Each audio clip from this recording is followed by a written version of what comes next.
మంచి సమాచారం ఆరోగ్యానికి సంబంధించి మంచి సమాచారం ఏమున్నా చెప్పుకుంటున్నాం కదా. పొట్ట తగ్గే సమాచారం చెప్తానండి.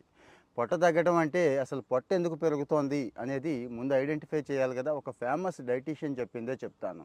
మధ్యాహ్నం లంచ్ ఒక్కసారి చెక్ చేసుకోండి మీరు. విపరీతమైన కార్బోహైడ్రేట్స్, కొంతమంది అయితే తెలుసు కదా ఫ్యాట్స్, పనికిరాని ఫ్యాట్స్ అండి. పనికిరాని ఫ్యాట్స్ అంటే నేను మీకు అర్థమైపోయి ఉంటుంది. వేపుళ్ళు గట్రా గట్రా చిరుతిళ్ళు, ఇక బయట ప్యాకెడ్ ఫుడ్ ఉంది కదా, దీనివల్ల. అదేంటి మధ్యాహ్నం ఏంటి దీనికి సంబంధం అని మీకు డౌట్ రావచ్చండి. మీకు తెలుసు మధ్యాహ్నం కాస్త ఎక్కువే తీసుకుంటాం, అందరం కూడా ఎక్కువే తీసుకుంటాం. కొంతమంది సాయంత్రం కూడా తీసుకుంటారు, అది ప్రమాదం లేండి. సరే, మధ్యాహ్నానికి వస్తాను. మధ్యాహ్నమైనా సాయంత్రమైనా, సాయంత్రం వేరే చెప్పాం, అసలు భోజనం ఏమొద్దు, ఏమేమి తీసుకోవాలి, ఏ టైంకి తీసుకోవాలి చెప్పాం కదా. మధ్యాహ్నానికి వస్తున్నాను. Rich fibre, rich protein, rich antioxidants ఇవి తీసుకోండి. అంటే ఆవకాడో తీసుకోండి, ఆలివ్ ఆయిల్ తీసుకోండి, ఇట్లా కాదు నా ఉద్దేశం. గూగుల్ చేయండి, రిచ్ యాంటాక్సిడెంట్ ఎక్కడెక్కడ ఉంటాయి అవి తీసుకోండి.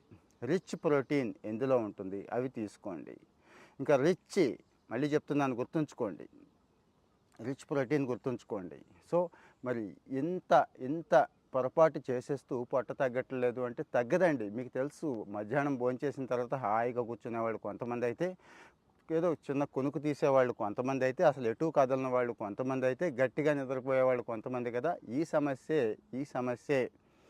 ఈ సమస్య వల్లే ఎంత కష్టపడినా కానీ, ఎంత జిమ్కి వెళ్ళినా కానీ, ఎంత వర్కౌట్ చేసినా కానీ పొట్ట తగ్గట్లేదు అని చెప్తున్నారండి. ఎస్, నాకు కూడా నిజమే అనిపించింది. నేను కూడా మధ్యాహ్నం జస్ట్ రెండు పుల్కా తీసుకుంటాను. ఆ పుల్కా కూడా మీకు తెలుసు కదా, మిక్స్డ్ గ్రైన్ ఉంటుంది.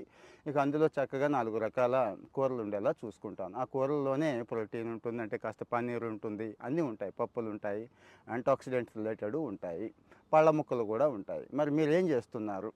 ఇది ఎవరికి పెద్ద ఖర్చుతో కూడుకున్న వ్యవహారం కాదు. కష్టపడాల్సిన పని కూడా లేదు. 5-10 నిమిషాల్లో అందరూ ప్రిపేర్ చేసుకోదగ్గదే. మరి మన ఆరోగ్యం కోసం మనం ఆ జాగ్రత్తలు తీసుకోవాలి.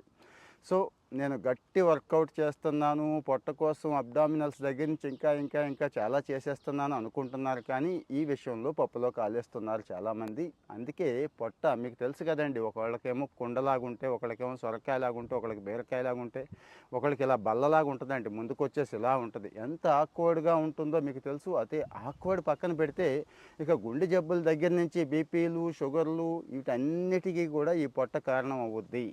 మీకు తెలిసిందే, ఎంత బల్లలాగా పేరుకుపోద్దండి పొట్ట లోపల. దీని లోపల ఇంత మందాన కొవ్వు అలా పేరుకుపోతుందండి. ఒక్కొక్కరికైతే ఇంత మందాన కూడా పేరుకుపోవచ్చు. మరి అది పోవాలి, అది ఉండకూడదు. నేను హాయిగా ఉండాలి, స్లిమ్గా కూడా ఉండాలి, యాక్టివ్గా ఉండాలి, ఎనర్జెటిక్గా ఉండాలంటే ఇది ఫాలో అవ్వండి. కామెంట్లో మీ ఒపీనియన్ చెప్పండి, మర్చిపోవద్దు. Thank you.